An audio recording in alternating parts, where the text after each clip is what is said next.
올해는 전도의 기적이라고 하는 이 말씀을 좀 나누려고 그러는데, 현대인들에게 있어서 기적이라고 말하면 많은 사람들이 무슨 기적이냐, 과학이 발달되고 문명의 발달이 우리 앞에서 얼마나 빠르게 전개되고 있는데, 데이터와 이 확률 모든 것들을 다 전자화하고 있는 이 시대에 기적에 대한 것을 별로 사람들은 탐탁지 않게 생각합니다. 그래서 기적은 우리가 논리적으로나 또 지식으로 판단할 수 있는 것은 아닙니다. 기적을 보고 과학이냐 비과학적이냐를 따질 것은 아닙니다. 정말 그런 일이 있었는지 없었는지 논쟁할 것도 아닙니다. 단 눈앞에 기적을 사실로 받아들일 것이냐 받아들이지 않을 것이냐, 믿느냐 안 믿느냐라고 하는 그런 문제입니다. 월드컵 같은 데서 어떻게 그때 선수들 훈련했지만 자로된 것처럼 돼가지고 그때 넣었는데 상대방이 발 맞고 들어가냔 말이죠.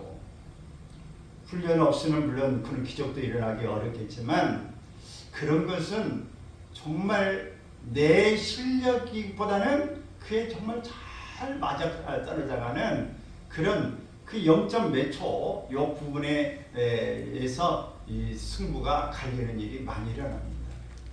그러므로 오늘 우리가 현실을 눈앞에 보면서 기적이 일어났다 막 환호하고 일어나는 그런 일입니다. 이걸 어떻게 과학으로 어떻게 논리적으로 풀 수 있겠습니까?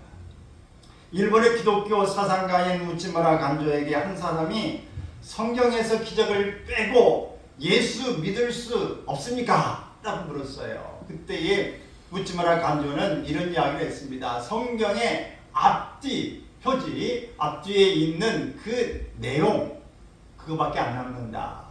첫 번째는 성경을 읽어보면 뭐예요? 태초에 하나님께서 천지를 창조하십니다. 그 이야기는 무에서 누를 창조하신 것입니다. 그리고 맨 마지막에 요한계시록은 뭐라고 이야기합니까?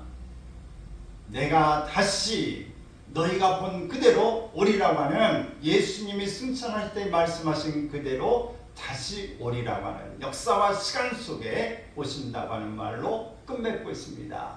마라나타, 주 예수여 다시 오시옵소서, 아멘 하고 끝나는 겁니다.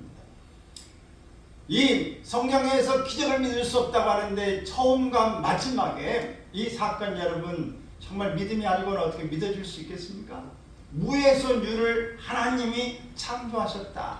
다시 하나님, 예수님께서 구름과 천사의 나팔의 소리를 들으면서 예수님이 오신다 하는 사실이에요.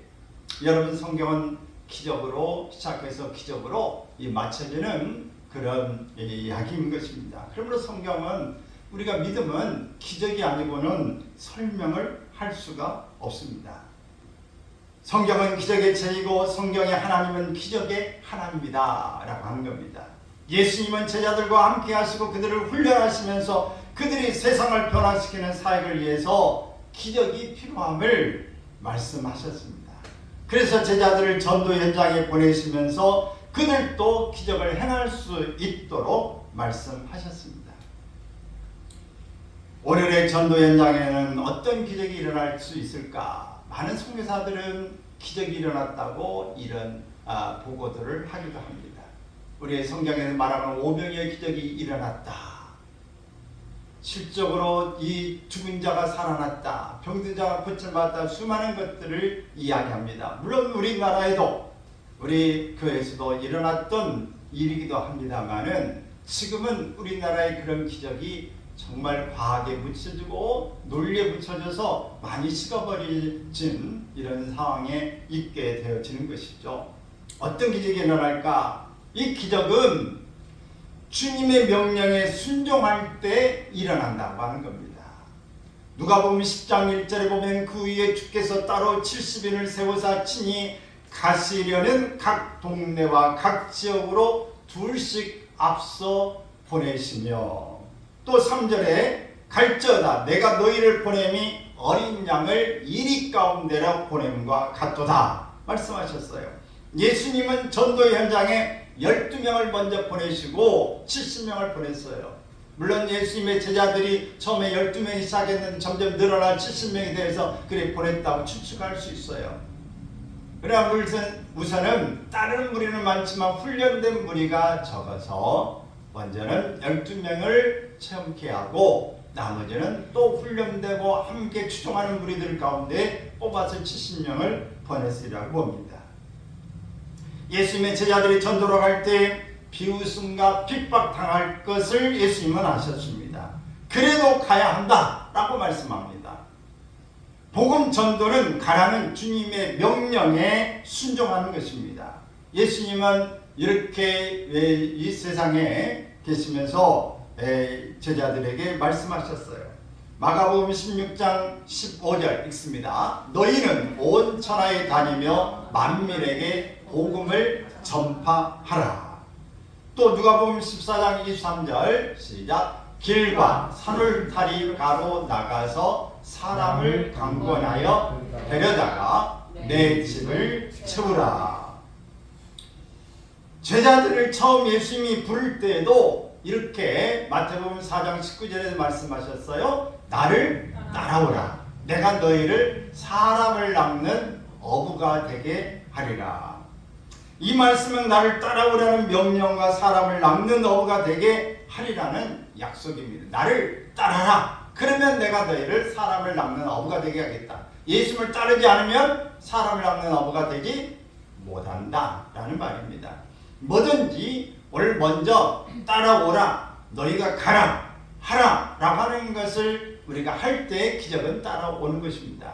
우리가 이 나라의 대표자로 가거나 회사의 대표로 가거나 가족의 대표로 가거나 모든 어떤 모임의 대표로 갈 때에 그 사람이 그 영을 가지고 전달해야 모든 일들이 다 하나하나 진행되게 됩니다. 가지 않으면 아무 일도 일어나지 않습니다. 사도 바울은 로마서에서 이렇게 이야기하고 있습니다. 같이 읽습니다. 그런즉 그들이 믿지 아니하는 일을 어찌 부르리요? 듣지도 못한 일을 어찌 믿으리요? 전파하는 자가 없이 어찌 들으리요? 보내심을 받지 아니하였으면 어찌 전파하리요? 기록된 바 아름답도다. 좋은 소식을 전하는 자들의 발이여 함과 같으니라. 그렇습니다. 믿지 않은 자들이 어떻게 예수님을 부를 수 있겠습니까? 듣지 못한 자가 어떻게 믿을 수 있겠습니까? 전파하는 사람이 없는데 어떻게 들을 수 있겠어요?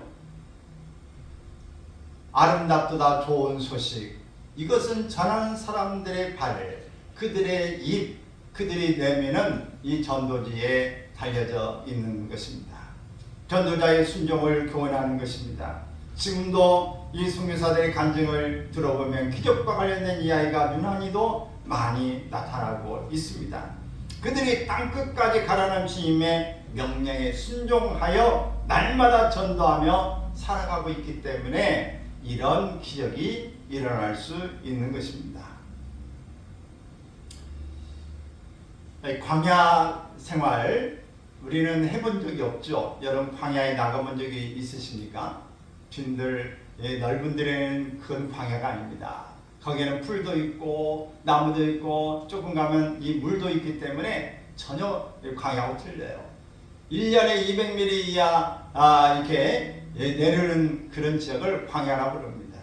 정말 적은 지역인데 지금 전쟁을 하고 있는 이스라엘 이런 팔스틴 이런 지역들은 좋은 땅이 아닙니다. 정말 척박한 땅이에요. 광야가 많은 지역이에요. 그런데도 옥토로 만들어진 지역들이 상당히 있습니다. 물이 적은데 어떻게 됐을까? 한참 사람은 지혜가 있게 되지는데 그 물이 땅에 스며들어야 한 톨 물이라도 이렇게 절약해서 그 받아 놓으려고 광야에서 살아갈 수 있도록 사람들이 길 다니다가 이 물을 이렇게 먹고 지낼 수 있도록 한 여름에도 이 가뭄에도 할 수 있도록 물을 한 방울이라도 이렇게 흘려서 물이 지하로 이렇게 들어가서 다 모아놓은 데가 있어요. 그래서 그 물을 가지고 이제 살고 있는 것을 볼 수 있습니다. 광야에서는 날마다 사는 게 적은 기적입니다. 지금도 이 베두인이라고 하는 사람, 양을 치고 염소를 치고 이렇게 사는 사람들이 있어요. 그들은 여전히 천막에서 살게 되집니다. 우리처럼 아파트가 몇 평이니 뭐가 잔바람이 들어오니 이런 걸 따지 않습니다. 그냥 천막이에요. 천막에서 그들은 늘 자고 먹고 샤워가 어디 있습니까? 그런데 물이 어디 있어요? 샤워도 할 필요도 없어요. 우리가 어릴 때에 여러분 목욕을 매일 했습니까? 매일 하는 거 사치죠. 매일 하는 게 아니라 우리 언제 했어요? 여름에는 등목하고 내과에 가고 어떤 날 명절 돌아올 때 이렇게 하는 일 아닙니까? 명절 때는 따뜻한 물 끓여가지고 솥에다가 해서 큰 이 통에 이 고무 다라이에 그 속에 들어가서 이렇게 불 좀 당겨가지고 이렇게 다 이렇게 밀어주고 그러죠. 저도 어릴 때 그래 어머니가 많이 목욕시켜줬던 그 기억이 어릴 때 좀 있습니다. 근데 다 어릴 때는 그렇게 물을 다 부어가지고 그렇게 하지 않습니까? 광야에서는 정말 그렇게 사는 겁니다. 누가 와도 그 자체에 크게 먹고 사는 물 그냥 필요한 것대로 쓰고 정말 물 한 푼이라도 저장하고 아껴서 사용하는 일이죠. 이런 이 광야의 삶 속에서는 어떤 일들에 대한 비교도 필요가 없어요. 자연 속에서 내가 매일 하나님이 주신 그 해가 뜨면은 낮이고 해가 지면 밤이고 또 바람이 불고 비가 오면 감사한 일이고 또 풀 있는 대로 가고 매일매일 하던 일을 반복하는 것입니다. 그들의 삶에는 TV도 없습니다. 신문도 없습니다. 방송도 없습니다. 거기에는 아무런 그런 문화생활을 마음껏 할 수 있는 것이 없어요. 그래서 베두인들이 주로 먹는 것은 뭐냐면 밀가루에다가 물 넣고 소금 넣어서 그걸로 이제 팬 같은데 우리가 보면 옛날 솥단위 뚜껑 있죠? 그런 데다 이렇게 딱 붙여가지고 그거 먹고 향료라든지 이런 좀 꿀 같은 거 찍어서 이렇게 먹는 게 식사입니다.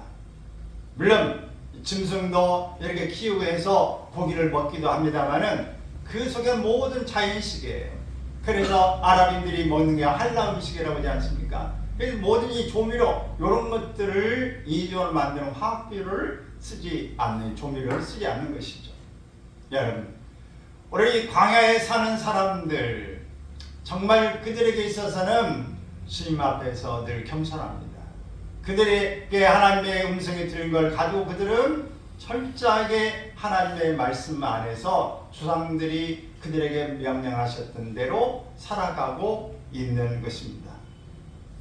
사랑하는 여러분, 오늘 우리가 하나님 앞에서 정말 아무것도 내가 내 재산이라 주장할 만한 게 없을 때 더 순종할 수 있게 됩니다. 내 것이 많고 내 것을 지켜야 될 게 많다고 내가 노력했다고 이 문화를 포기할 수 없다고 하는 사람들은 순종하는 것이 쉽지가 않습니다.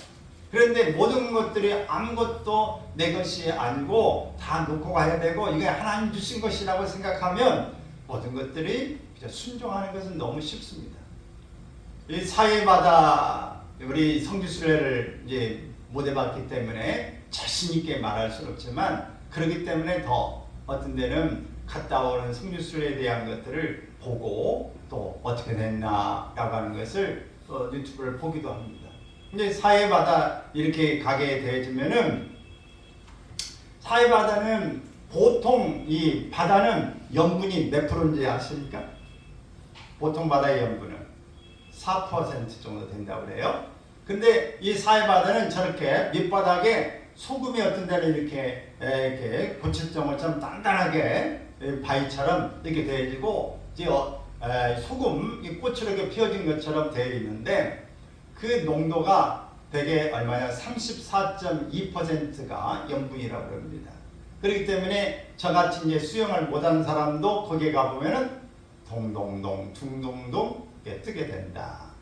그래가지고 거기에 시부리 대학의 이 교수님은 거기 가지고 이 퍼포먼스처럼 그 둥둥 떠가지고 신문을 이렇게 물에 떠가지고 이렇게 보고 있는 이 장면도 이 백과사전 여기 이제 거기 보면은 거기에 사진으로 나와 있습니다. 여러분 이렇게 바다에서 내가 수영을 뭐 잘하고 못하고 상관없이 뜨는 거예요. 여러분 거기에서 우리가 내 노력으로 힘이 아니라 하나님이 다 이 만들어진 한 부분의 자연 속에서 겸손을 배우는 거예요. 나는 그냥 내가 뜨고 싶다고 하는 게 아니라 그냥 가만히 있어도 떠지는 것입니다. 여러분 우리 노력으로 어떤 일을 성취하고 했다고 하는 것을 말하기에는 거기 가면 아무것도 할 수 있는 게 없습니다. 주장할 수 있는 게 없어요. 죽은 바다라고 하는 말이 사해 아닙니까? 죽을 사자에 바다의 자인데 사해. 왜? 들어오는 물은 갈릴리에서부터 들어오는데 나가는 길이 없기 때문에 염분이 거기에 다 이렇게 생기게 돼서 참 받기만 하고 주지를 못해서 그렇다.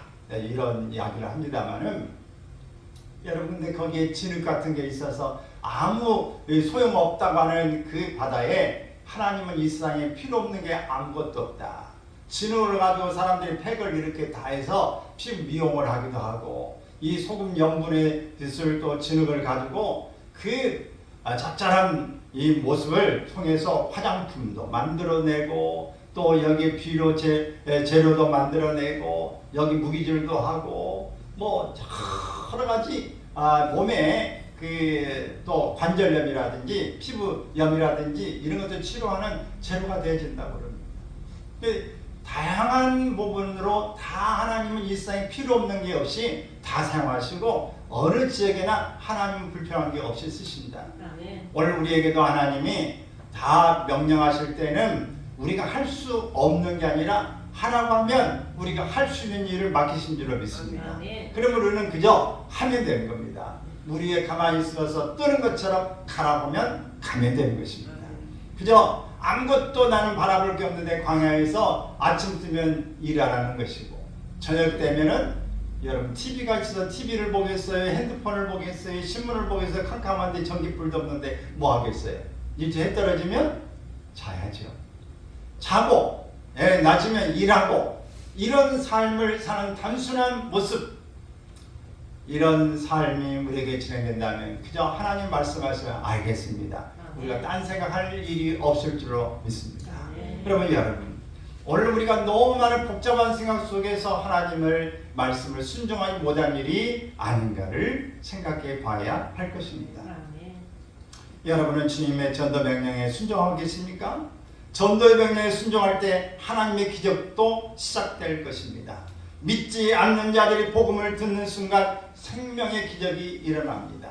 여러분 그냥 여러분이 진심으로 막 정말 죽기 살기로 하지 않아도 복음을 여러분 입에서 간단히 전한다고 할지라도 하나님은 얼마든지 기적을 일으킬 수 있습니다. 왜? 여러분이 단순하게 순종하는 그 모습만 보고도 역사를 얼마든지 일으킬 수 있음을 믿으시기 바랍니다.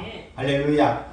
많은 간증을 하지 않습니까? 어떤 이 목사님 나는 한 번도 나는 상처받고 어릴 때부터 뭐 병원도 부모님 아파도 데리고 가지 않고 그래가지고 겁도 많고 누가 보면 주눅도 들고 오는데 그게 어디 가서 막 간 사람이 갑자기 쓰러져가지고 막 이 죽하고 막 그러니까 누가 좀 이 사람에게 기도해 주세요 라고 하는데 아무도 없어가지고 여기 목사님 안 계십니까? 그런데 아무도 자살하지 않아가지고 아이 목사님 안 있어요. 기도 좀 해주세요.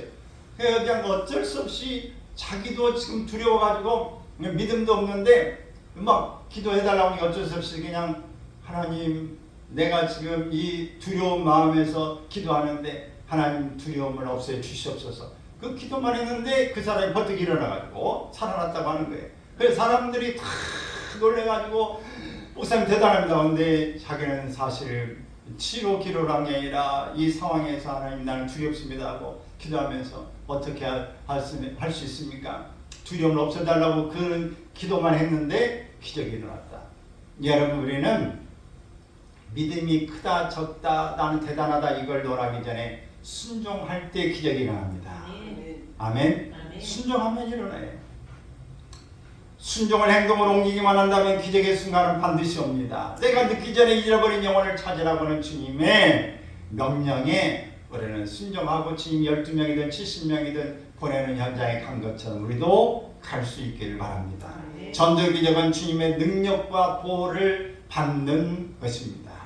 본문 19절 말씀 읽습니다. 내가 너희에게 뱀과 정갈을 밟으며 원수의 모든 능력을 제할 권능을 주었으니 너희를 해칠 자가 결코 없으리라. 또 마가복음 16장 17절 18절 시작. 믿는 자들에게는 이런 표적이 따르리니 곧 그들이 내 이름으로 귀신을 쫓아내며 새 방언을 말하며 뱀을 집어 올리며 무슨 독을 마실지라도 해를 받지 아니하며 병든 사람에게 손을 얹은즉 나으리라 하시더라. 전도자에게 가장 힘든 것은 두려움이죠.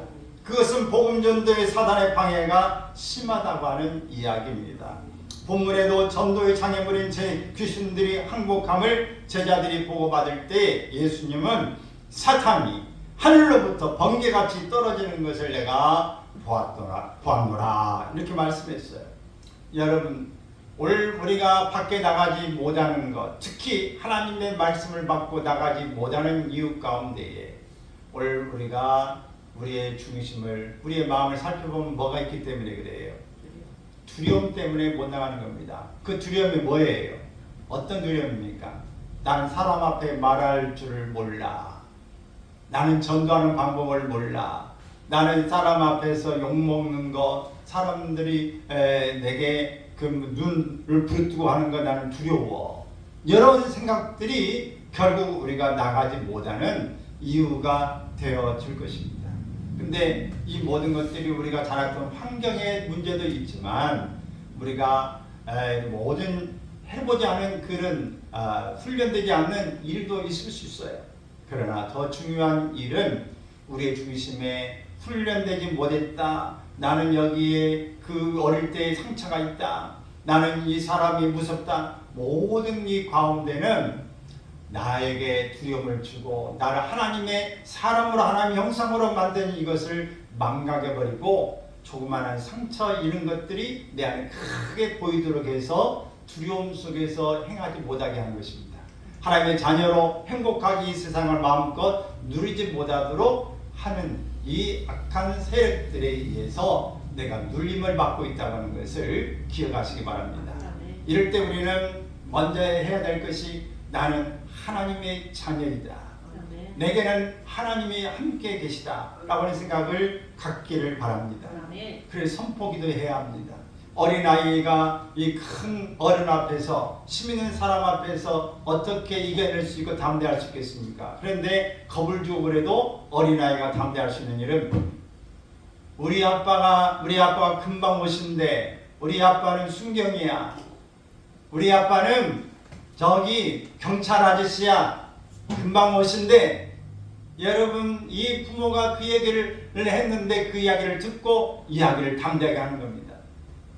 어린아이가 그 이야기를 때 어른이 조그만 아이가 무서워서가 아니라 우리 아빠가 경찰이야, 순경이야 라고 하는 이 이야기를 듣고 금방 온다고 그래서 우리 아빠가 혼내줄 거야 라고 하는 것 때문에 이 일에 대해서 어린아이는 담대할 수 있는 것입니다. 여러분, 우리가 하나님께서 우리를 보호해 주신다, 함께 하신다, 주님의 능력이 우리에게 있다라고 하는 것을 믿을 때 우리는 담대할 수 있는 것입니다. 하나님의 능력으로 보호받는 사건이 성경에는 여러 사건이 기록되고 있죠. 바울은 독사에 물려서도 죽지 않았음을 사도행전 28장에 소개합니다. 잘 아는 사드락과 메삭과 아벳느고는 풀불 속에서도 평소보다 7배나 더 뜨겁게 해라 라고 해서 끌고 왔던 사람이 곁에 가기도 전에 타져 죽었던 이 일에 비해서 이 천사가 한 사람 있는 것처럼 그들은 그을린 냄새도 또 그을지도 않고 옷의 색깔도 변하지 않았다고 이야기하고 있습니다. 다니엘은 사자굴에서도 살았어요. 베드로는 헤롯 감옥에서도 기적같이 풀고 나왔습니다. 시편 기자 다윗은 이렇게 시편 23편에서 고백합니다. 시작. 내가 사망의 음침한 골짜기로 다닐지라도 해를 두려워하지 않을 것은 주께서 나와 함께 하십니다. 주의 지팡이와 막대기가 나를 안위하시나이다 라고 노래하는 것입니다. 여러분, 이렇게 하나님께서 친히 주님의 능력과 이 보호를 전도할 때에 하나님이 베풀어 주신 줄로 믿습니다. 그럼 여러분이 나가기에 두려우면 예수 그리스도의 이름으로 뭐하라? 선포하시길 바랍니다. 두려움을 주는 건 떠나가라. 방해의 요소는 떠나가라고 선포하십시오. 그리고 다시 선포하십시오. 나는 하나님의 아들이다. 하나님의 딸이다라고 선포하십시오. 그리고 내 앞에 방해하는 것들은 예수 그리스도의 명 안에 다 사라질지어다 라고 선포하시기를 바랍니다. 이렇게 여러분 두 가지를 분명히 하는 것입니다. 하나님의 자녀로서 난 분명히 능력과 보호를 받고 기적은 일어난다고 하는 확신을 갖고 선포하는 것입니다. 이스라엘과 팔레스타인, 이 지금 가자 지구의 지금 전쟁이 전쟁과 같은 것이죠. 이 지금 나타나서 양쪽에 죽은 사상자가 부상자에서 10,000명이 넘었습니다. 통계적으로. 여러분, 근데 이 가자 지구라고 하는 것이 어디냐? 성경에서 나오는 블레셋 땅 가운데에 5 부족이 나오죠. 5 지역이 나옵니다. 그 중에 하나가 바로 가사라고 하는 지역이 나오죠. 가사가 바로 가자 지구입니다. 원래 이제 아브라함이 하나님 말씀하신 땅, 내가 약속한 땅으로 가라, 가나안 땅으로 가라 해서 이 땅을 하나님이 다 주신 것들이에요.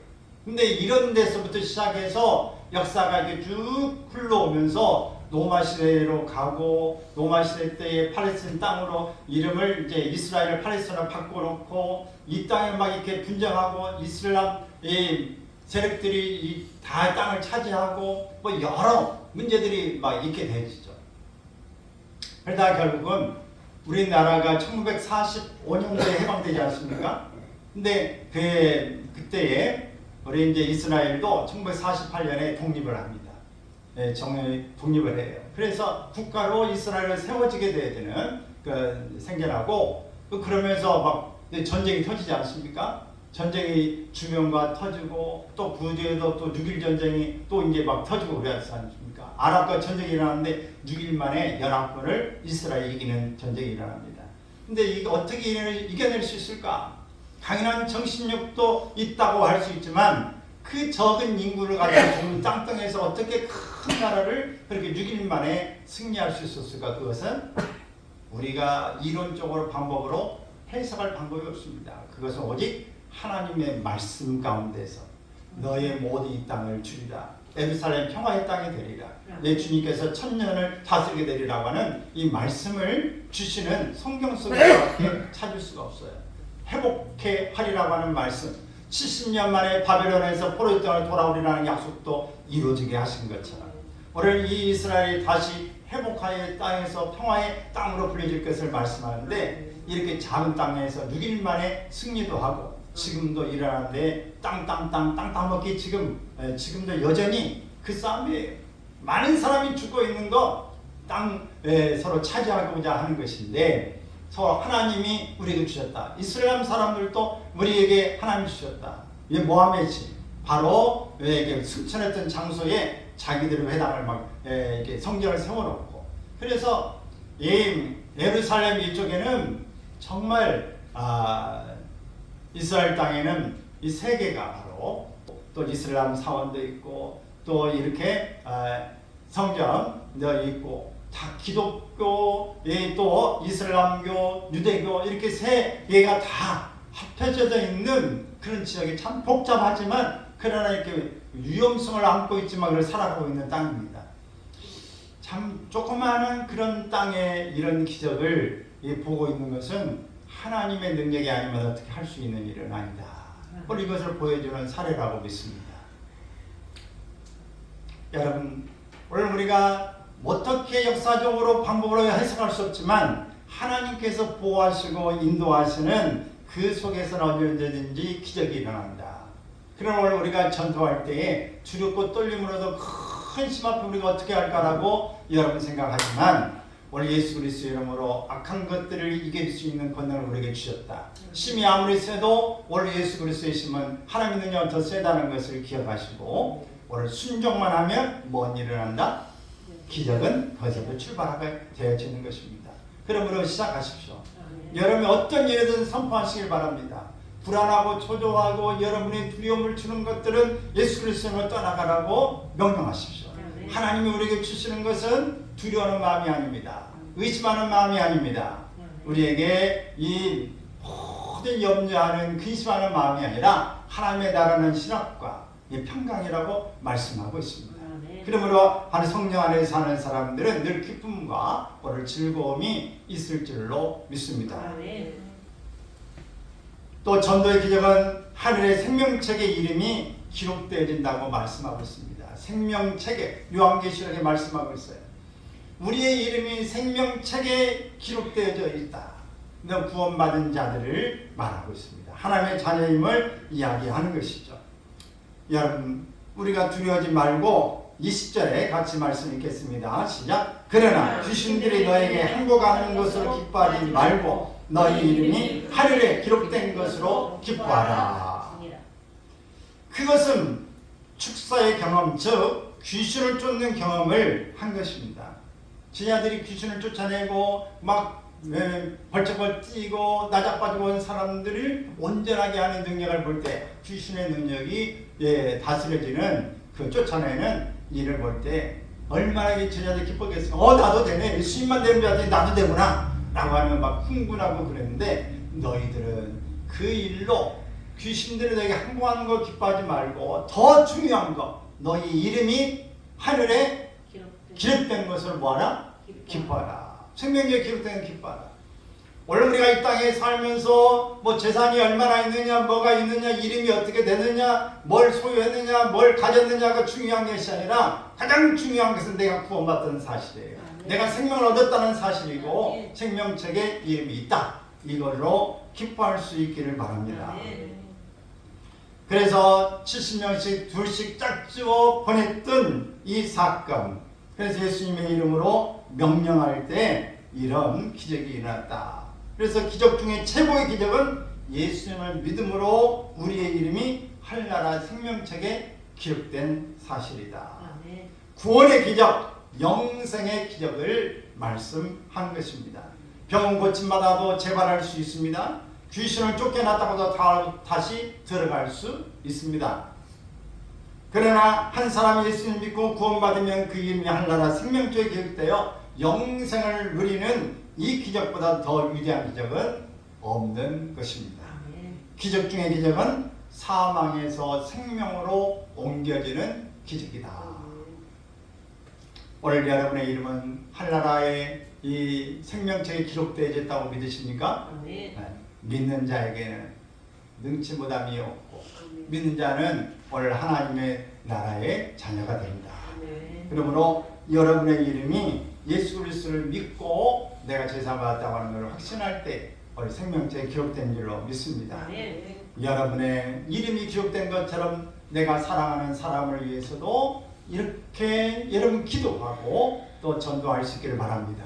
오늘 교회 소식, 오늘 광고 날에 그렇게 했는데, 여러분 생명 살린 일, 사랑하면 그 사람을 위해서 관심 갖고 떠올리고 기도하게 되어집니다.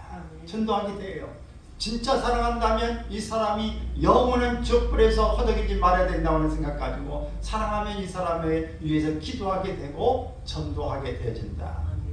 여러분, 오늘 진짜 내가 이 사람을 사랑하는지 안 사랑하는지는 여러분들이 마음을 매일매일 어떤 생각을 가지고 어떻게 바라보느냐에 따라서 진짜 사랑인지 아닌지를 구별할 수 있습니다.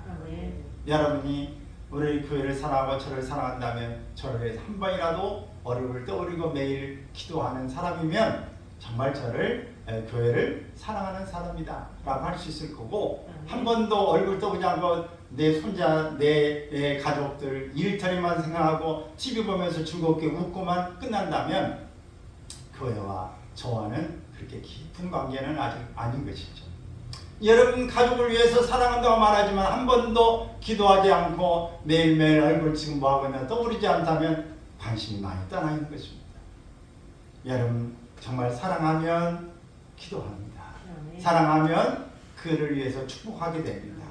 싫은 말하는 게 아니라 늘 축복하는 거예요. 잘 될 거야. 넌 소중한 사람이야. 하나님이 지켜주실 거야. 보호주실 거야. 반드시 나는 네가 잘 되고 복받을 사람이 될 줄로 믿어. 여러분 이런 계속 말이 한 번은 그냥 지나갈 수 있는 두 번, 세 번 반복하다 보면 저 사람이 나를 진짜 사랑하는구나. 정말 저 사람이 나를 축복하는구나. 저 말이 정말 내 머리에 박히면서 나는 진짜 그런 사람이구나. 나는 그렇게 될 거구나 라고 믿어지게 되는 것입니다.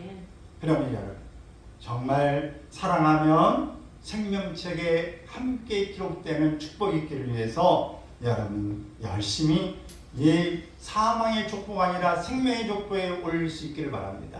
아담은 이 사망의 족보라고 한 다음에 예수 그리스도는 생명의 족보 아닙니까? 그러므로 예수 그리스도를 믿음으로 생명의 족보에 올라갈 수 있도록 여러분들이 최선을 다해서 전도라고 하는 기적을 일으킬 수 있기를 바랍니다. 가장 고마운 사람은 어떤 사람이냐? 가장 어려울 때 함께 있어준 사람이에요. 가장 힘들고 어려운 장례식장에 찾아온 사람이에요. 그것도 장관이 문안만 들고 가는 게 아니라 그 장례식장에 오래 함께 힘들고 일을 도와주고 어려운 자리에 채워주고 있는 사람을 잊지 못하는 것입니다. 부모도 어떤 사람이냐? 가장 어렵고 힘들고 낙심할 때 위로하고 손을 내밀어주고 이제 붙잡아주는 사람이 그때 시간 지나면 정말 소중하고 고마운 사람이라고 하는 생각을 갖게 되어지는 것입니다. 친구도 마찬가지입니다. 가장 어려울 때 도와주고 힘을 주는 사람을 잊지 못하고 이 사람이 정말 내 친구라고 소중하게 빚을 지어주는 것입니다. 그래야 좋은 관계가 유지됩니다. 여러분 정말 사업에 문제가 생기고 이 질병에 문제가 있고 마음에 근심이 있고 억울함이 있고 분노에 사로잡힌 사람에게 가서 함께해서 위로하고 예수님은 너를 아셔. 하나님 너를 도울 수 있어. 기도하고 하나님이 축복하실 줄 알면 나는 너를 기도합니다. 너도 기도했으면 좋겠어. 하나님은 기적을 지금도 베풀어 줄 수 있다. 베풀어 주신다. 이렇게 해서 그 사람이 예수님을 믿게 되고 그 사람 어려울 때 받아들이면 그 사람이 잊지 못하게 되어질 것입니다. 사랑하는 여러분, 원래 우리는 다른 것으로도 우리 사랑과 친절을 우리가 베풀 수 있습니다. 그러나 가장 생명 놀라운 기적의 역사는 오늘 주님의 명령에 우리가 순응해서 전도라고 하는 것을 행함으로 그들에게 더 큰 축복을 나눠줄 수 있게 되어질 것입니다. 우리가 방해하는 것은 예수 그리스도 이름으로 축사하시고 여러분 다 선포하시고 여러분 주님 앞에 순종하시고 기적 현장에 여러분 있기를 바랍니다. 놀라운 축복 있기를 바라고 생명책에 한두 사람을 더 올려서 하늘의 별과 같이 빛나는 여러분의 삶이 되기를 주의 이름으로 축원합니다.